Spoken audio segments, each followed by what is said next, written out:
আসসালামু আলাইকুম। অনেকেই আমার কাছে প্রশ্ন করে বিড়ালকে নিউটার বা স্প্রে করানোর পরে কী অবস্থা বা করানো উচিত হবে কি না।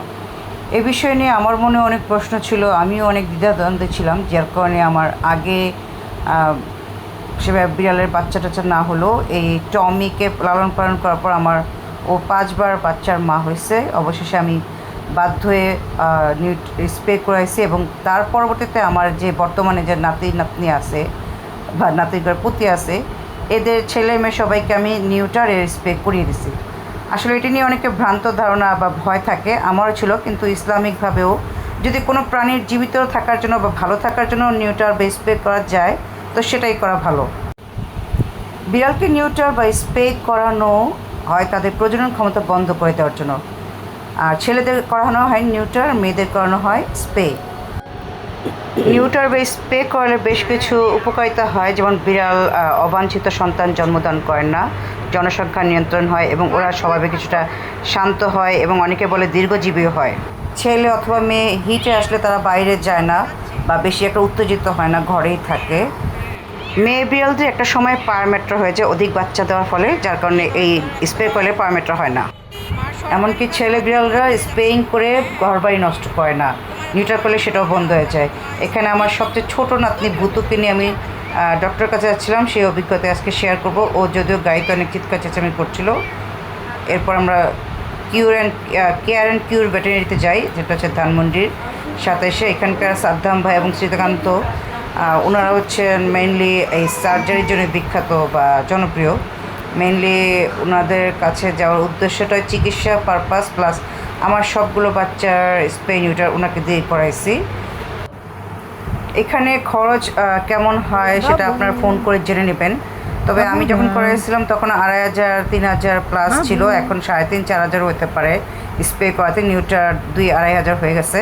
মেডিসিন বা ইঞ্জেকশন সহকারে গাড়ি ভাড়া বা সিএনজি ভাড়া আদার্স যদি মনে করেন তাহলে একটু খরচ পড়বে, কিন্তু যদি আপনি একবার খরচ করেন তাহলে বাকি জীবনের জন্য আপনি নিশ্চিত থাকবেন। কারণ আমার যে 5টা বাচ্চা এখন বেঁচে আছে, 2-3 বছর ধরে ওদের সার্জারি করাইছি, ওরা আলহামদুলিল্লাহ এখন ভালো আছে, সুস্থ আছে। আর ওরা বাইরে যায় না তা নয়, কিন্তু ওরা আবার 1-2 দিন পর চলে আসে, যেটা আগে সম্ভব ছিল না। আগে 4-5 দিন, 1 সপ্তাহ আসতো না। ভিডিওর প্রথমেই যে আমার বড় নাতিকে দেখাইছে, ও আমাকে অনেক ভোগাইছে। আর এইখানে আমি সবসময় আসি, তো আমি অনেককে এটাই সাজেস্ট করি যে আপনারা যেখানেই চিকিৎসা করেন বা করেন না কেন, আপনারা ভালোভাবে প্রিপারেশন নেবেন। আগে ভ্যাকসিন দিবেন, তো সমস্ত কৃমির ওষুধ বা টিকা দেওয়ার সেটা দিবেন। অবশ্যই স্প্রে বা নিউটার করার জন্য আপনাকে একটু টেক কেয়ার করতে হবে। ওদেরকে 2-3 দিন বা 4 থেকে 1 সপ্তাহ বাসায় রাখতে হবে এবং আপনি পারলে 1-2 দিন ছুটি নিয়েই সার্জারি করাবেন। এবং যা আনুষঙ্গিক নিয়মকানুন আছে সেটাও আপনাদেরকে ভ্যাট জানিয়ে দেবে। এছাড়াও আপনাকেও যেটা করতে হবে, আপনি ওরাল খাওয়াতে পারেন অথবা ইনজেকশন দিতে পারেন। আমি যেহেতু ইনজেকশন দিতে পারি তাই আমি ইনজেকশনটাই বেশি সাজেস্ট করব, কারণ ইনজেকশনটা সরাসরি সম্পূর্ণভাবে পুশ করে ঢোকানো যায়। আর ওরাল করতে গেলে কি ওরা অনেক সময় বারবার ফেলে দেয়। মাংসের সাথে মিট বল করে আমি দিতাম অথবা পানির সাথে লিকুইড করে দিতাম, কিন্তু সেগুলো দেখা যেত কিছু খেতে কিছু ফেলে দিত, ওটারই অপচয়। তা আপনাদের নিউটার করালে 2-3 দিনই একটা বাচ্চা সম্পূর্ণ সুস্থ হয়ে যায়, ঘা শুকিয়ে যায়। আর স্প্রে করলে যে ঘাটা শুকাতে একটু সময় নেয়, যার কারণে ব্যান্ডেজটা থাকতে হবে। এবং অনেকেই ধরো চেটে এই ব্যান্ডেজটা নষ্ট করে বা খুলে ফেলতে চায়, এই জন্য আমারটাও যেমন চেটে খুলে ফেলছিল, এই জন্য কলার ব্যান্ড পরানো হতে হয়। কিন্তু কলার ব্যান্ড পরালে ওরা খুব হিংস্র হয়ে যায়, তো সেই আমারটা চেটে খুলে ফেলছে। তবে সাবধানে রাখবেন এবং যতদূর সম্ভব ওরা যেন ওদের শরীরে কোনো ক্ষতি না করে, বা যা করতে হবে সেটা তো আপনাদেরকে ব্যাট জানিয়েই দেবে।